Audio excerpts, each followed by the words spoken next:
Salut, bienvenue dans ce nouveau numéro du Trait d'Union.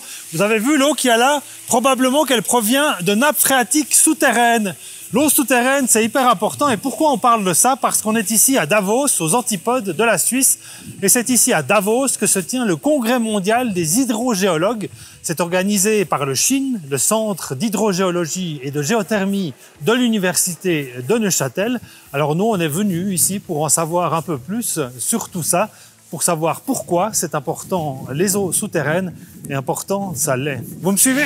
René Thérion, vous êtes professeur d'hydrogéologie à l'Université de Laval au Québec. Vous avez traversé l'Atlantique pour venir nous voir. Pourquoi l'eau souterraine, c'est important? L'eau souterraine, c'est important parce que c'est le plus grand réservoir d'eau douce disponible qu'on a sur la planète. Et aussi, l'eau souterraine joue un rôle primordial dans le cycle de l'eau parce que l'eau souterraine fournit l'écoulement de base de nos cours d'eau, du moins dans nos régions tempérées. Donc, pourquoi est-ce que les cours d'eau, il y a de l'eau qui s'écoule en été, même quand il n'y a pas plu pendant 10 ou 15 jours? C'est essentiellement de l'eau souterraine qui fait émergence dans le cours d'eau. Donc, l'eau souterraine est essentielle aussi pour nos cours d'eau et les plans d'eau de surface. Est-ce que l'opinion publique, le grand public, a suffisamment connaissance de l'existence et des enjeux liés à l'eau souterraine? Non, je dirais que non. Je dirais que ça concerne le sous-sol en général. Je pense qu'il y a effectivement un problème peut-être psychologique, loin des yeux, loin du cœur. Ce qu'on ne voit pas n'est pas forcément dans le radar et on n'y pense pas forcément et on ne s'en préoccupe pas forcément.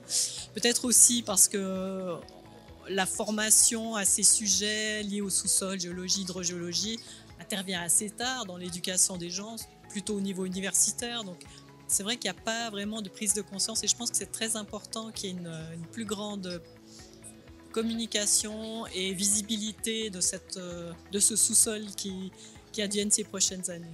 Je pense que c'est une semaine qui est très intéressante et très enrichissante parce que c'est une occasion unique qu'on a non seulement de voir ce que nos collègues y font dans la vie et quel est l'état de la recherche, mais c'est aussi une occasion unique en fait de rencontrer des gens qui viennent de loin, d'ailleurs. But we have a more different. The issue is groundwater use in emergency situations such as earthquake. After earthquake, many the water pipe destroy, and we can't use the surface water. And then the people need the groundwater, that kind of situation. And in the case of this New Year's earthquake, the people couldn't use the surface water for more than 6 months. So it's more, groundwater has become more and more important now. Yeah. Je vais essayer de donner des recommandations. Une d'elles, c'est ça, c'est de trouver des liaisons entre nous, universités, avec des universités de Suisse, surtout dans le champ de l'hydrogéologie. Moi, je n'ai jamais vu de l'eau comme ici en la Suisse. C'est ma première fois, donc je suis étonnant.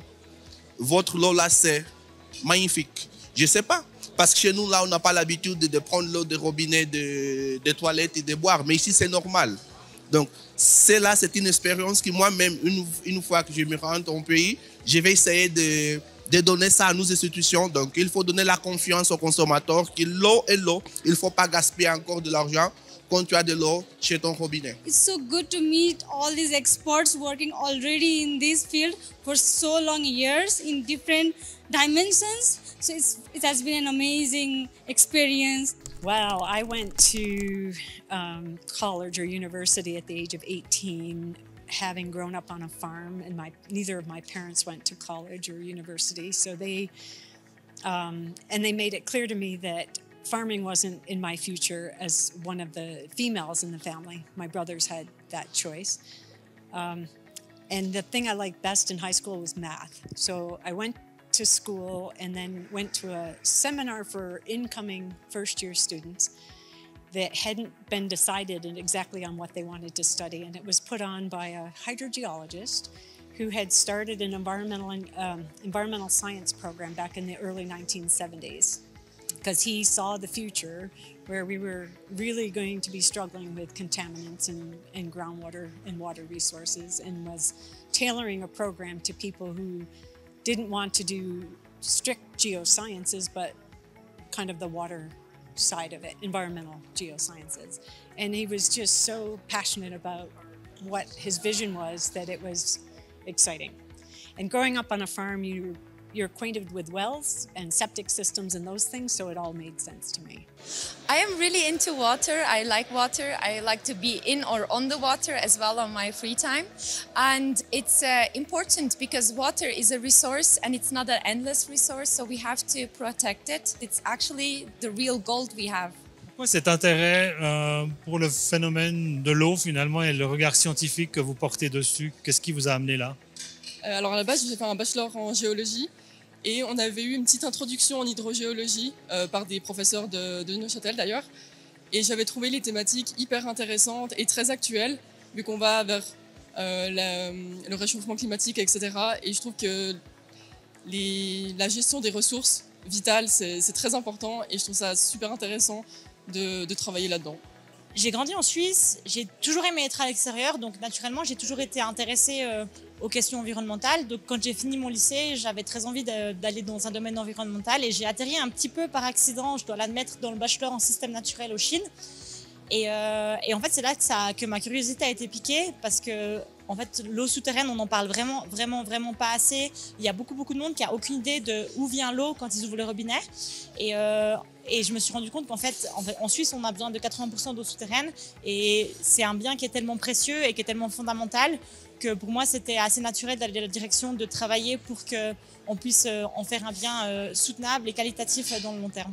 Tout le monde était heureux et le nombre de rencontres qu'on a eues, c'est inimaginable. C'est des gens qui ne se sont pas rencontrés depuis parfois des dizaines d'années et c'était vraiment exceptionnel ici à Davos parce qu'on a de grands couloirs. C'est comme une town square où les gens se croisaient et se voyaient de tous les continents. Je pense que ça donnait beaucoup de l'inspiration et des nouvelles idées pour des recherches. Il y a plein de présentations, il y a eu ces discussions de panel et on a vraiment vu que c'est une communauté qui est très passionnante de son sujet. Alors ça, pour moi, c'était un très grand succès et c'était sympa de voir ce momentum de la communauté scientifique. La 4e édition du Challenge Innocité a rassemblé plus de 80 étudiants de l'UNINE, de la HEARC, du CPNE et du lycée Jean Piaget. Pendant 3 jours intenses, elles et ils ont imaginé des solutions innovantes pour relever les défis posés par des acteurs socio-économiques de la région. Pour le premier prix, le jury a été séduit par le développement de la culture et de la production de la lentille dans le Jura. Le défi était de savoir comment valoriser ce produit au grand potentiel auprès des consommatrices et consommateurs. Des seniors qui retranscrivent des documents patrimoniaux. Voici des membres de l'université du 3e âge, l'U3A, qui retranscrivent des documents historiques neuchâtelois. Cette démarche participative consiste à déchiffrer des textes manuscrits pour les recopier sur ordinateur. Les travaux présentés ici concernent les comptes rendus des autorités de la ville de Neuchâtel autour du legs du négoce David de Pury au chef-lieu. Dès 2025, une nouvelle formation continue viendra enrichir le catalogue de la faculté des sciences économiques. Le CAS en marketing social et Nudges offrira à ses participantes et à ses participants une boîte à outils pour inciter au lieu de contraindre. Les Nudges sont notamment ces dispositifs, parfois ludiques, parfois interactifs, permettant de changer en douceur les comportements des audiences ciblées. Du côté des publications, toujours depuis Davos, on partage avec vous ce mois-ci notamment Histoire de l'Angleterre des Normands à Charles III. C'est l'œuvre d'Ernest Weibel, professeur émérite de sciences politiques et de l'histoire des idées politiques à l'UNINE. Dans cet ouvrage, Ernest Weibel retrace les 1000 ans qui séparent la dernière invasion de l'Angleterre du Brexit et du couronnement de celui qu'on a de la peine à arrêter d'appeler Prince Charles. En effet, depuis 1066, l'Angleterre n'a jamais été envahie. Toutes les tentatives ont échoué. Alors Ernest Weibel retrace tout ce qui a construit les caractéristiques du perfide Albion dans les faits et aussi dans l'élaboration des usages d'outre-Manche. Parfois, c'est typiquement anglais, so British. Histoire de l'Angleterre, des Normands à Charles III, un récit à découvrir aux éditions Ellipse. Voici ensuite Engagement, un ouvrage collectif d'une dizaine d'ethnologues et de chercheurs qui ont travaillé avec Hélène Hertz. Celle qui a intégré l'Institut d'ethnologie en 2001 prend sa retraite cette année. Voici donc l'éloge de l'engagement dans la recherche et dans l'enseignement à travers une dizaine de textes écrits par des acteurs des sciences sociales qui ont partagé leur vie et leurs réflexions avec Hélène Hertz au fil de ces dernières décennies. On y retrouve notamment parmi celles et ceux qui ont un lien avec l'université de Neuchâtel, Marion Frésia, Marc-Olivier Gonzette, David Bozzini, Olivia Kilias ou encore Ola Soderström. Une panoplie inspirante et teintée d'humour à découvrir aux éditions Alphil. Et pour terminer, puisque l'engagement, c'est la vie, voici Bribes et traces, l'éphémère au quotidien. Un bouquin de Pierre Sanlivre, le prédécesseur d'Hélène Hertz, l'ancien directeur de l'Institut d'ethnologie, pratique dans cet ouvrage une forme de synecdoque anthropologique en nous emmenant d'un trou de serrure, du grillage d'une burqa, d'un menu de fête à la découverte de trajectoires. Pierre Sanlivre, qui est connu pour détenir une collection innombrable de cartes postales, développe dans Bribes et traces ces moments hors programme qui se muent en producteurs de sens à la fois inattendus et essentiels. Une succession de petits détails qui font de grandes histoires à découvrir également aux éditions Alphil. Voilà, c'est tout pour cette trait d'union en vidéo spéciale depuis Davos. Tout ce qui fait le reste de l'actualité à l'Université de Neuchâtel, c'est par écrit à travers le lien qui accompagne cette vidéo. On vous souhaite un magnifique semestre d'automne, fait de découvertes et de grandes réalisations. Nous, on va aller faire quelques pas dans la montagne et après on rentre. Tu viens, Mario ?